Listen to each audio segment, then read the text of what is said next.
Rain drums idly on the roof of the Land Cruisers, and water streams down the windows. Bored, Lex writes her name in condensation on the glass. Tim adjusts the night vision goggles and then looks around. In shades of electronic green and black, Tim can see the second Land Cruiser behind them. He turns and looks towards bright green foliage and sections of the grid pattern of the fence. Lightning flashes. 1 1,000, 2 1,000, 3 1,000. The thunder feels close. Tim blinks through the flashing lightning and scans the side of the road. Suddenly, he sees a claw grip the fence. Then, another. Regis sees it too. A look of panic washes on his face as he realizes the fences have lost power too. Regis swings open the door and flees, ducking his head in the rain. The powerless fence bangs down against the Land Cruiser, pressed by something unseen, then springs back up. The Tyrannosaurus chases Regis. They disappear down the road, into the rain, then... Tim and Lex are alone in the car now, staring at each other. Lex's eyes are wide in horror. Grant speaks through the handheld radio. Tim, what's going on? He's coming. Tim. He's coming. He's coming. The Rex is coming back. Tim leans over the back seat and yanks Regis's door closed. Get down. Stay away from the windows and be quiet. The Tyrannosaur suddenly bounds forward and moves between the two cars. Lex watches wide-eyed. The Rex circles the front Land Cruiser looking inside. It snaps its head down, shattering the windshield, jarring the kids, showering them in a rain of glass. The Rex moves to the back of the tour car and sinks its fangs into the spare tire and tears it away, lifting the rear of the car into the air. It thumps back down with a muddy splash. In the other car, Grant and Malcolm strain to see what's going on. The rain is coming down in squalls so heavy that Grant can't even see the front vehicle. Tim! Tim, are you there? We're okay. So far. The Rex scratches itself, rocking the car. Through the sunroof, the large predatory eyes spot the kids' terrified faces. With stunning speed, the Rex smashes down the sunroof, creating a plastic bubble over the kids like a shield. The Rex lowers its whole head into the car, breath snorts, and its tongue slaps wetly on the plastic barrier. The Rex repeatedly pokes its head in, trying to get at the bubble to pull it away. But it fails. Frustrated, it attacks the car repeatedly, ramming its head. Tim and Lex bounce and roll, gasping, until the car rolls over. Mud oozes into the blown-out windows as the kids scramble higher up. Massive jaws thrust in and chomp the upholstery. The Rex gets its teeth around the side post and lifts the whole car into the air. The Rex tries to shake the kids towards its mouth. They struggle to hang on, but Lex falls through the side window and lands next to the Rex's huge clawed toes. She scrambles to her feet and runs away. Tim hangs on in the car, tilted high in the air. He can hear the sound of metal rending loudly. Suddenly, everything outside swings crazily. Palm tree trunks moving sideways as the car is released into the air. The tops of the trees rush at him. Grant sticks his head out the window, trying to see in the rain. He blinks his eyes, unable to see. Obscured by the rain is Tim's car, stuck high in the tree, one wheel spinning. Grant ducks back into the car. Malcolm squints through the windshield. What happened to the car? Could you see what happened to the car? Through the rainy windshield, the Rex is coming towards them, head down, in attack mode. You know, at times one can't help feeling that extinct animals should stay extinct. I know just what you mean. It's been a pleasure, Doctor. Malcolm bolts into the rain towards the rest station. The Tyrannosaur sees him and leaps forward. Malcolm's feet splash in the mud as he runs. The Rex is closing quickly. Malcolm stumbles down the concrete ramp to the restrooms below. He reaches for the key on a chain to unlock the men's room door. Fumbling, he glances over his shoulder. The Rex ducks and charges forward. It lifts Malcolm off his feet and tosses him with stunning violence, smashing open the ladies' room door. Malcolm crashes into the stalls. The restroom's walls crumble under the weight of the Rex's charge, causing the water pipes to explode. By the car, Grant is about to run when the Tyrannosaur spins back towards him. The Tyrannosaur faces him and roars. Grant freezes by his open door. The Rex roars again. Grant presses his trembling hands against the door. Again, the Tyrannosaur roars, but does not attack. It begins to move away, then abruptly whips its head back. The black nostrils flare inches from Grant's face. The muscular jaws open and close. Somehow, Grant doesn't move. He begins working it out. The Rex can't see him if he doesn't move. Then, the big hind limb lifts up and crashes on the roof of the car, slides off, barely missing Grant, and blows the tire. Startled, the Rex delivers a mighty kick, and the Land Cruiser tumbles over. Grant falls backward down a hill along with it. He slides into mud and lies unconscious. Above on the road, the Rex roars triumphant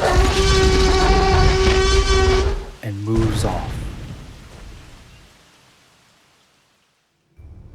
Hammond leans forward over the control panel intensely. What do you mean you can't see what's happening in the park? Nedry turned off the monitors in the park. We can't see a thing out there. We're trying to fix it. Wu pleads, sitting at Nedry's station. Look, my kids are out there. There's a storm and they're stuck out there. I know, Mr. Hammond, and I'm sure Muldoon will pick them up on his way back in. But Nedry's done something to the code. We need Nedry. Nedry? When I get my hands on him...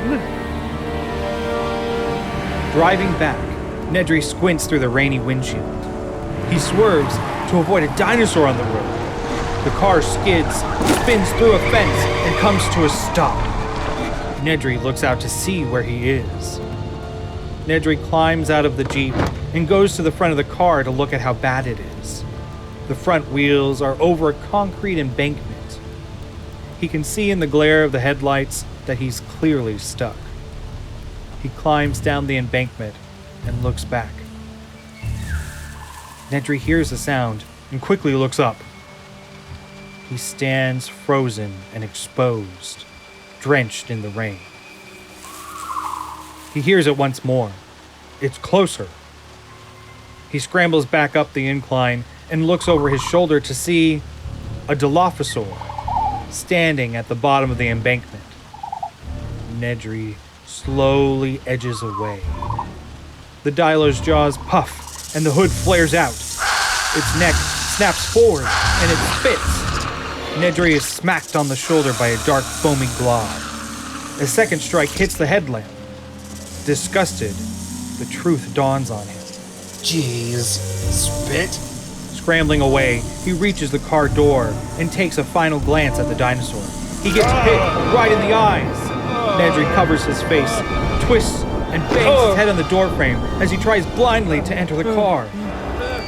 The spitter stalks him. Nedry gropes his way desperately into the Jeep, but something unseen pulls him backward, out of the car. His fingernails claw the seat as he is pulled away into the jungle. Hammond glowers at Wu as computer code flashes by. Well? Without Nedry, it could take hours to fix this. I don't have hours. My kids are out there. Dear God. I'm sure Muldoon will pick them up any minute now. Probably has already. Muldoon's Jeep bounds down a park road and comes across a fallen tree blocking the road. It looks much too big to move by hand. Ellie and Muldoon get out and begin to work a winch cable across the tree. Muldoon struggles amongst the leaves with Ellie, trying to pass the cable under the branches. Ready! Heave! Ready? Heave! Ellie loops the cable under the branches and swings it back. Okay, got it. They start back to the Jeep. At the T-Rex paddock, Lex stares up as Grant climbs the tree towards Tim's Land Cruiser, perched high in the branches. Inside the Land Cruiser, Tim lies against the passenger door, his face on the glass of the window. Tim rolls over groggy. His eyes open, and he stares down in horror. The ground is far below. He ducks back, and with a crack, the Land Cruiser noses over, tilting. Then stops. Grant appears beneath the passenger window, hanging from branches below the car. You okay? Tim nods. Good. We're gonna get you out of here, okay? Tim nods. Good. Now, nice and easy now, son. Well, let's open this door. Easy. Tim eases forward. The car shifts. He tries the passenger door. The handle is jammed and bent. Grant signals him to try the rear door, past the seat. He moves slowly. The car lurches. Grant grabs the front door as a counterbalance, and the car stops its movement. Grant slowly lets go, still hanging from a branch. The car is balanced, but precarious. Tim moves to the rear door and lies against the glass. It's stuck, too. Grant appears below.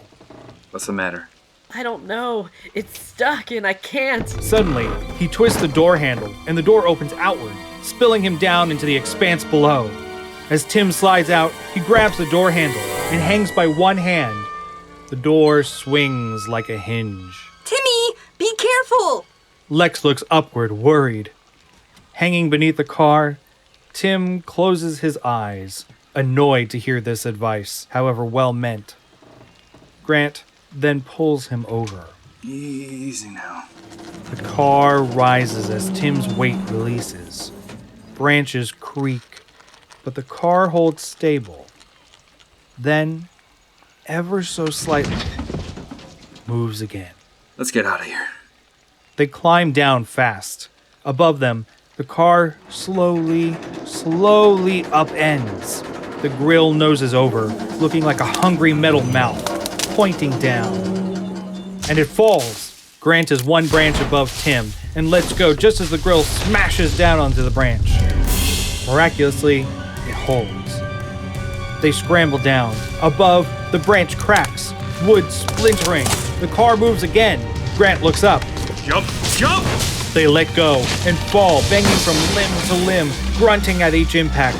The Land Cruiser crashes down after them. Tim lands hard, stunned. Grant falls beside him, grabs Tim, and rolls them away as the Land Cruiser smashes down. Grant staggers up, leaning against a tree, gasping. Lex comes up and takes his hand and hugs him. I'm scared. Me too, Lex. They can hear crashing sounds in the jungle. In the control room, Arnold works to get the systems back on. The monitors flicker, but nothing. You still can't see in the park? Not yet, no. The systems are... Restore the damn systems and get my kids back safe and sound. Muldoon should be there by... Muldoon should have been back here half an hour ago. In the park, Muldoon and Ellie have managed to winch the tree aside just enough to break through to the clear road beyond. Finally! Muldoon accelerates. They arrive at the T-Rex paddock rest area. Muldoon looks at two trashed Land Cruisers. Ellie looks in horror. What happened? Looks like the Rex came over the fence. Over there. Attacked the cars. The electric fence? Power's out. Ellie looks into the one car. There's nobody in this one. Maybe they got away. They hear a groan, and Muldoon turns. He runs forward to the rest station, flashlights swinging. He stops, crouching over Malcolm, who is ashen, groaning, but alive. Muldoon shines the light down to Malcolm's legs and sees blood-soaked trousers. Come on, Dr. Malcolm. Let's get you back. He turns to Ellie. Give me a hand. Gently. You missed. One hell of an exciting tour. With Ellie's help, Muldoon Easy sets there. Malcolm in the Jeep. Easy. The Rex sounds close. We have to contact supply ship. The ship. Muldoon turns to Ellie. We better take Malcolm back. He's hurt badly. We'll find the others. He tries reassuring her. I know we will. She looks desolate as she gets into the car. Is that the Rex? Yeah. Why is he roaring like that? She sees Muldoon hesitate as he starts the engine. You can tell me. Muldoon starts to drive away. That's the sound it makes when it's hunting. Deep in the jungle, Grant and the kids run. The roar is getting closer. Trees are shaking. Grant lifts Lex up into a tree and helps Tim, then climbs quickly as the roar of the T-Rex rushes past. Like standing next to a passing train, the wind blows strongly and then recedes. In the lobby of the lodge, Hammond is clearly upset as he speaks to Muldoon. You shouldn't have come back without my grandchildren. You're the park ranger. They're your responsibility. There's nothing more I can do until daylight. What about the Tyrannosaur? You've got to get the Rex back into its paddock. Our largest tranquilizer guns are fine for a dinosaur that weighs 4,000 or 5,000 pounds. But that full-grown Tyrannosaur weighs 8 tons. He probably wouldn't even feel it. We'll have to wait until we can call the mainland to obtain larger weapons. In Malcolm's room, Ellie jabs a needle into Malcolm's arm and injects morphine. Malcolm sighs as he lays his head back on the bed. Hammond enters. How is he? He's holding. But he's a bit delirious. I am nothing of the sort. I am utterly clear. Clearer than you are about the state of your park, I'd say. The park is fine. This is a small glitch that will soon be fixed. You forget that what we're doing on this island is a truly noble pursuit. Malcolm sits up, agitated. He points outside to the park. That out there is what you consider to be a truly noble pursuit? You create new life forms about which you know nothing at all. You create them in short order, then expect a couple of paleontologists to come in and tell you how they should behave, so they can perform for you like carnival animals. You forget that they are alive, that they have an intelligence of their own. He leans back. Just because you made them, you don't own them. You can't control them or their destiny. You're not God. Malcolm stares wildly at Hammond, then closes his eyes. Hammond looks to Ellie as she helps Malcolm relax back as the drug takes effect. In the control room, Arnold and Wu search through the computer code. Hammond enters behind them. Nedry must have inserted some kind of lockout into the program code. I think we'll have to shut down to clear the memory. Hammond interrupts. Do whatever it takes. Wu and Arnold turn to Hammond. We've never shut down the whole computer system before. Maybe all the systems will come back on startup, but maybe they won't. Neither of us is really a computer expert, and without an open phone line, we can't talk to anyone who is. Damn it, my grandchildren are still out there, and those embryos Nedry stole are worth a fortune. Okay, but we'll have to keep the system down for 30 seconds in order to clear all the memory. It's a big risk. Arnold brings Hammond to the master switch. He waits, and then turns it off. The control room goes dark. All the monitors go out. In the park, Lex, Tim, and Grant are nestled in a tree. Lex is asleep in Grant's arms. Tim is trying to get comfortable as they sit in the branches high above the ground.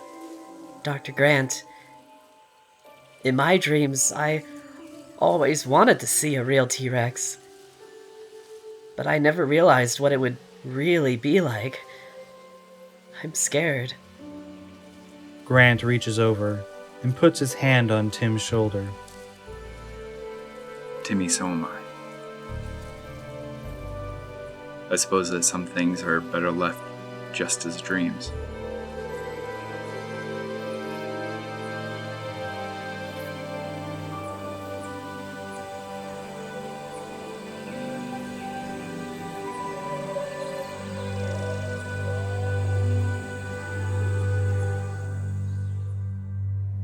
In the darkened control room, Hammond turns the master switch on. Nothing happens.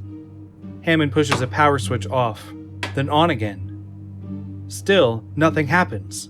Why isn't it turning on? Arnold pushes past him and turns off 3 safety switches. Now try it. I turned off the safety switches.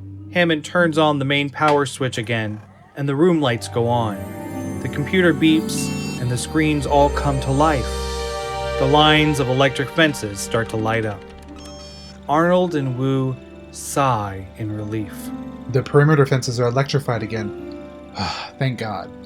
God has nothing to do with it. Hammond reaches for a phone, but it's still dead. No static, just nothing at all. What's this? The phones are still out.